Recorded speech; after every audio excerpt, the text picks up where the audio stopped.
Greg Slaughter, target daw kuhain ng rain or shine dahil sa kakulangan ng big man nila ngayon.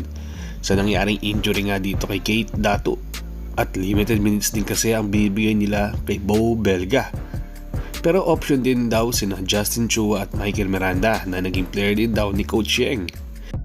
At Mo Tautua, nagkakaroon na ng issue dito sa SMB at maaari na nga daw matrade dito sa Ginebra. Dahil nga daw nagkaka-issue na siya dito sa SMB. Ano nga ba ang dahilan mga ka-sports? Ngayong Philippine Cup, maganda nga ang standing ngayon ng Rain or Shine dahil nasa top team nga sila ngayon dahil sa ganda ng nilalaro na koponan ni Coach Yeng Giao.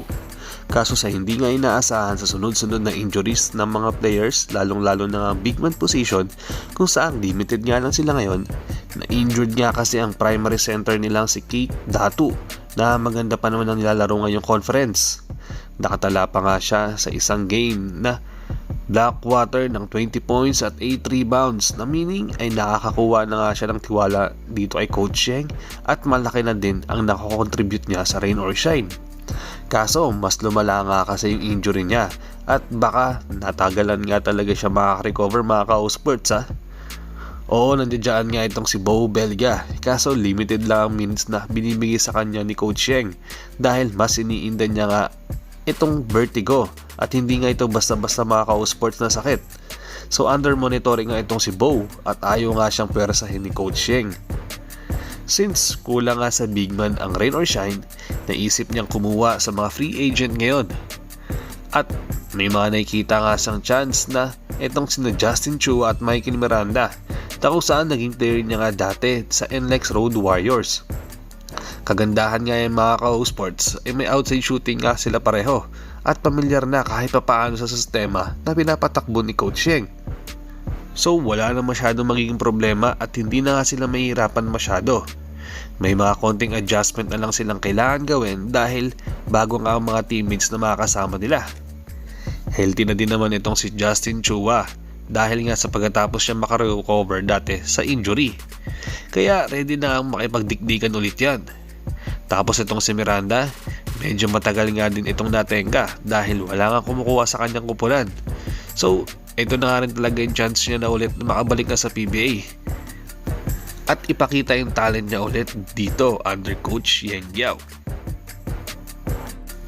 Kaso, ang isa sa mabibigyan nga ng chance ulit sana na baka mahirapan nga din sila kuha nitong si Coach Yeng ay itong si Greg Slaughter.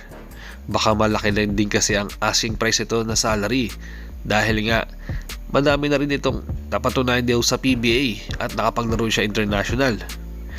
At first time nga din itong maglalaro under Coach Yeng. Baka mahirapan din siya makuha ang sistema nito. Kailangan pa naman ng Ross ngayon yung makakasabay nga sa laro at medyo fast paced din kasi yung laruan nila dahil puro bata nga ang mga players nila. Pero for sure, malaki ang makakontribute nito ni Slaughter sa kanila lalong-lalo na sa ilalim dahil kilalang rebounder at defender ito kapag nasa loob nga ng court.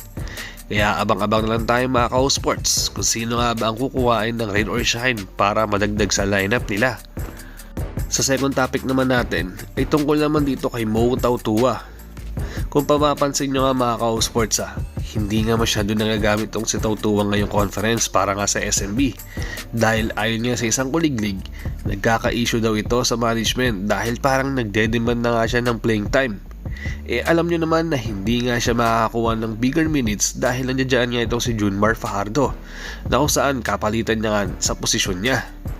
Tapos sa number 4 position, mas prefer ng SMB ang hustle player na makakabalik nga at madaling makakabalik dito sa fast break. Kaya hindi talaga mabibigay dito kay Tautua yung minutes na gusto niya. Kaya ayon nga sa rumors mga ka-sports, nagde-demand na nga raw ng trade itong si Tautua. Since nababalitaan nga ito ni Boss Al, naisip niya daw na ilagay nga dito ng Ginebra dahil kailangan nga nila ng isang big man ngayon. Ayon sa rumors, baka si Ben Adamos at Ralph Koo ang hingin na kapalit ni Tautua para mapunta nga ito sa Jeans. Nililinaw ko lang mga ka-sports, ito ay ayon pa lang sa rumors. Pero ganun pa man, sana lang maging win-win nga ito both teams dahil kung sa tingin nila ayan nga yung makaka-improve ng kanilang koponan ay mas okay Pero kung mas masasayang lang nga ang mga player, ay wag na lang sanang matuloy yung pag-alis nga ni Mo. Pero kung kayong tatanungin mga ka-sports, mas okay bang malipat na lang ito sa Tautuwa para sa Barangay Ginebra na malaking magiging tulong niya nga lalong-lalo na sa ilalim? Or dapat mag-stay na lang siya sa SMB dahil baka masira nga lang yung momentum niya dito sa paglipat niya sa Jeans?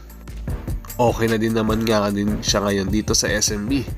Yun lang, kapos lang siya talaga sa playing time. Pero kung gusto niya ng championship, ay baka makukuha niya pa nga ito ng madaming beses. Kayo ba mga ka-sports, ano sa tingin nyo? Mag-comment lang kayo sa baba kung anong gusto nyo sabihin para nga sa issue na ito.